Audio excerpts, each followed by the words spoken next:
Alors regardez ce qu'on trouve dans les manuels scolaires des gamins de 11 ans.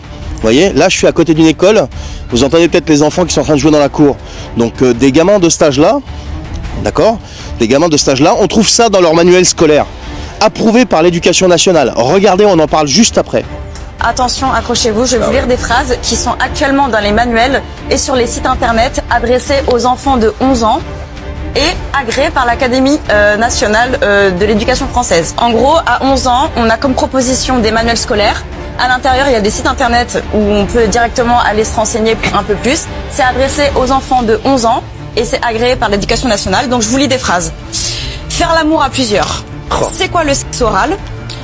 Est-ce que je suis trans? Comment utiliser un préservatif lors d'une SODO? Et je continue.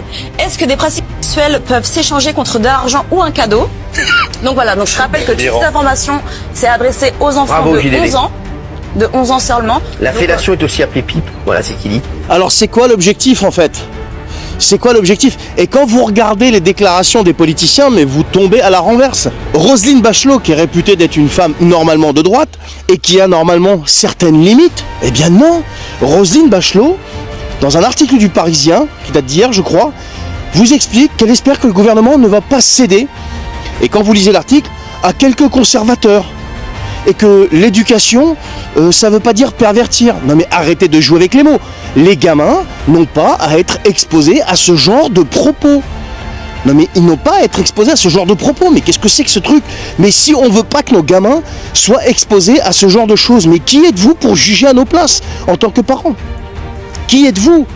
Non mais Roselyne Bachelot, alors je parle de Roselyne parce que c'est elle qui s'est exprimée dans le Parisien, mais tous les autres, mais qui êtes-vous pour nous expliquer ce qu'est le progrès?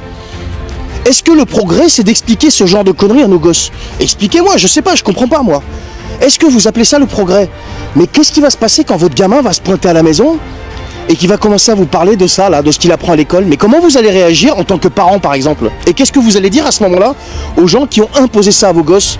Mais au bout d'un moment, je sais pas, c'est quand qu'il va y avoir un semblant de réveil, en fait? C'est quand, je sais pas, je me pose la question. Vous vous rendez compte ce qu'on met dans les manuels scolaires approuvés par l'éducation nationale? Et là, je parle à côté d'une école où les gamins sont dans une cour de récréation, pour que vous compreniez un petit peu. Regardez ces gamins qui sont en train de jouer.